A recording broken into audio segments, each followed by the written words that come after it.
નમસ્કાર, સ્વાગત છે આપનું DTV ન્યૂઝમાં। દિલ્હી મુંબઈ કોરિડોર હાઈવેની કામગીરીમાં દાહોદ જિલ્લાના 14 ગામના ખેડૂતોને નુકસાની થતાં સરકાર પાસે વળતરની માંગ સાથે આજે કોરિડોર હાઈવેની કામગીરી બંધ કરાવી હતી। આગામી સમયમાં અમરનાથ ઉપવાસની ચીમકી। દિલ્હી મુંબઈ કોરિડોર હાઈવેમાં ખેડૂતોને નુકસાન થતાં ખેડૂતો આંદોલનના માર્ગે આવ્યા છે। मोदी तूने क्या किया? मोदी तूने क्या किया? लेके रहेंगे हम हमारा हक मांगते। 1965 થી આશરે અમે ખેડતા આવ્યા છે જંગલની જમીન। એ જંગલની જમીનમાં કોઈ સરકારશ્રીએ અમારે કોરિડોરમાં જંગલની જમીન જતી રહી છે, તો પણ સરકારશ્રીએ અમને કોઈ વળતર કે જંગલની જમીન આપેલ નથી। તો એની કાયદેસરની કાર્યવાહી થાય એવી અમે સરકારશ્રીને અમારી નમ્ર વિનંતી છે કે જે તે રીતે અમને જંગલની જમીન આપે, કાં તો અમને વળતર આપે। દાહોદના જાલોદ તાલુકાના 14 ગામમાં થઈને પસાર થતા હાઈવેના કારણે ખેડૂતોની જમીન સંપાદન કરવામાં આવી છે, પરંતુ ખેડૂતોની રજૂઆત છે કે વળતર પેટે જમીનનો ભાવ ઓછો ગણવામાં આવ્યો છે, તેમજ વધારાની જમીન લઈ લેવામાં આવી છે, તેમજ ગામમાં જ વિભાજન થઈ ગયા છે। એક ફળિયાથી બીજા ફળિયાનો સંપર્ક તૂટ્યો છે। કામગીરી લઈને ખેતરમાં પાણી ભરાવાની સમસ્યા સર્જાઈ છે, જેને કારણે પાકને નુકસાન પહોંચ્યું છે। અનેક જગ્યાએ વીજપોલ તૂટી જતા નવી વીજ લાઇન પણ નથી નખાઈ આવી। અનેક મુશ્કેલીઓ વચ્ચે ખેડૂતોને નુકસાની વેઠવાનો વારો આવ્યો છે, ત્યારે ખેડૂતોએ કલેક્ટરને આવેદન આપી યોગ્ય વળતરની માંગ કરવામાં આવી હતી અને 5 સપ્ટેમ્બર સુધીનો સમય આપવામાં આવ્યો હતો, પરંતુ સરકારમાંથી કોઈ ઉત્તર ના મળતા આજે ખેડૂતોએ કોરિડોર હાઈવેની કામગીરી બંધ કરાવી હતી અને જલ્દીથી ઉકેલ ન આવે તો આગામી સમયમાં કલેક્ટર કચેરી ખાતે અમરનાથ ઉપવાસની ચીમકી ઉચ્ચારી છે।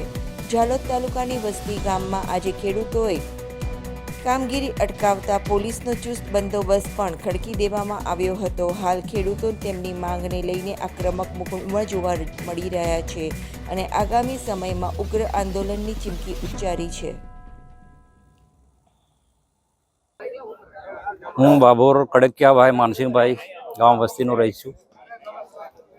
દિલ્હી બોમ્બે હાઈવેની અંદર અમારી જમીન વિશેષ જમીન બાબોર કડકિયાભાઈ માનસિંહભાઈના પરિવારને 14 એકર જમીન ગઈ છે। ટોલ ટેક્સની અંદર જઈએ અમારો એક સર્વે નંબરમાં અડધી જમીન જતી રહી। પાવડીની અંદર 2 સર્વે નંબર ગયા, ડગેરિયામાં એક ગયો અને બસ્તીમાં એક ગયો। તો જે તે સમયે સરકારે શું કીધું આવી કે ભાઈ આપણે 100 મીટર જમીન સંપાદન કરવાની હતી, લેવાની છે, અને અમારી સ્થળ પર જમીન 100 મીટર કરતાં વધારે જમીન સંપાદન સરકારશ્રીએ કરી છે। તો આ જમીન સંપાદન કરી છે એમાં અમને 94 રૂપિયાનો ભાવે પેમેન્ટ ચૂકવ્યું છે। એ આગળ જે ગુજરાતના બીજા ગામ આગળ જે રસ્તો પસાર થયો ત્યાં વધારે જ પૈસા પેમેન્ટ આપ્યું છે, અહીંના ખેડૂતોને પૈસા ઓછા આપ્યા છે। અને એનો જે મૂળ ઉદ્દેશ્ય સરકારશ્રીનો શું છે કે ભાઈ રસ્તો પસાર કરવાનો હતો, ત્યાંની જમીન લીધી તો એ જમીન છે ને અહીંયા બી જમીન જ છે ને, તો આવો મતભેદ કેમ? અને અમારા આ વિસ્તાર મતલબ રોડની અંદર જે અસરગ્રસ્ત થયા ખેડૂતો, કોઈ અહીંથી જમીન પૂરી જમીન જતી રહી, ભાઈ બીજે સ્થળાંતર થયું, લાઇટની સુવિધા નથી થઈ, પ્લસ અહીં જે અમારી જે પાણીની વ્યવસ્થા હતી સરકારશ્રી દ્વારા એ લાઇન બી પૂરી રોડની અંદર તૂટી ગઈ છે, એની બી અત્યાર સુધી વ્યવસ્થા નથી। અને જ્યારે બી અમે મારું મકાન તૂટ્યું હતું અને એમને કીધું એ પ્રમાણે મેં એમને ખોલી બી આપ્યું, અને છતાં જ્યારે એન્ડ ટાઈમ પર આ લોકોને મેં હાથાજોડી કરી, છતાં આ લોકોએ મને મારા મકાનને નુકસાન કર્યું છે। ઓકે, બોલો। આજે અમે દિલ્હીથી મુંબઈ કોરિડોર હાઈવેના જે જાલોદ તાલુકાના 14 અસરગ્રસ્ત ગામો છે એમના જે તમામ આદિવાસી ગરીબ ખેડૂત ખાતેદારો છે એઓ અહીંયા વસ્તી ગામે એકઠા થયા છે। અમે જે સતત 8 વર્ષથી આ કોરિડોર હાઈવે ન બનવા દેવા માટે લડાઈ લડતા જઈને આવ્યા, પણ સરકારશ્રી દ્વારા તંત્રનો ઉપયોગ કરી અમારા ગરીબ આદિવાસીઓને ડરાવી ધમકાવી સસ્તા ભાવે અમારી જમીન છીનવી લઈ વિકાસના નામે જે અમારો વિનાશ કર્યો છે, અને વિનાશની સાથે સાથે જે અમારી મૂળભૂત સુવિધાઓ હતી, રસ્તા છે, સીસી રસ્તા, ડામર રસ્તા, પીવાના પાણીની નળ યોજના, આંગણવાડીઓ માટે જવાના રસ્તાઓ, નાના નાના ભૂલકાઓને જે આંગણવાડીઓ હતી એ તૂટી ગઈ છે। અમારા અંતિમ સંસ્કાર કરવા માટે જે અમારા સ્મશાન ઘાટો હતા એ તૂટી ગયા છે। અમારી જે જમીન સંપાદન કરીને જે વળતર આપ્યું એના કરતાં ડબલ જમીન અમારી પાસે સંપાદન કરી લેવામાં આવી છે. અમારી જે લાઇટોની સુવિધા હતી એના પોલ તૂટી જવાથી સતત 2 વર્ષથી અમારા આદિવાસીઓ અંધારામાં રહેવા માટે મજબૂર બન્યા છે. આ વરસાદી પાણીના કારણે અનગઢ જે માટી પૂરણ કરવામાં આવ્યું આ કોરિડોર હાઈવેમાં, એના કારણે અમારા જે પાકમાં પાણી ભરાઈ ગયા છે, એના લીધે અમારો પાક તદ્દન નિષ્ફળ ગયો છે અને અમારા ઘરોમાં પાણી ભરાઈ જવાથી 10 થી 15 ઘરો આ 14 ગામની અંદર જમીનદોસ્ત થઈ ગયા છે.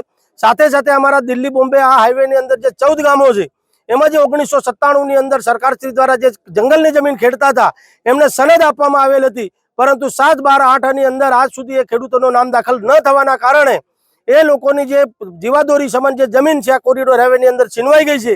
એમને અન્ય કોઈ જમીન ફાળવવામાં નથી આવી કે કોઈ પણ જાતનું વળતર અમને આપવામાં આવ્યું નથી.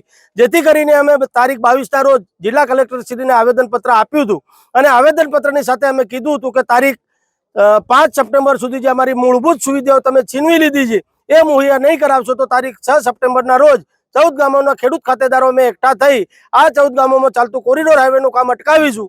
તો આજે અમે જે કોરિડોર હાઈવેનું કામ છે અહીંયા અટકાવેલ છે અને આવનાર સમયની અંદર ટૂંક સમય જો અમારી જે પ્રાથમિક સુવિધાઓ હતી, અમારી મૂળભૂત જે અમે મેળવેલું હતું, અમારો હક અને અધિકાર હતો, એ જે સરકારી સુવિધાના નામે છીનવી લીધો છે એ જો અમને મુહૈયા કરવામાં નહીં આવે તો આ 14 ગામોના અમે ખેડૂત ખાતેદારો અમારા ઢોર ઢાંખર અને પરિવાર સહિત જિલ્લા કલેક્ટર શ્રીની કચેરીના પંટાગણમાં આમરણ ઉપવાસ પર ઉતરીશું.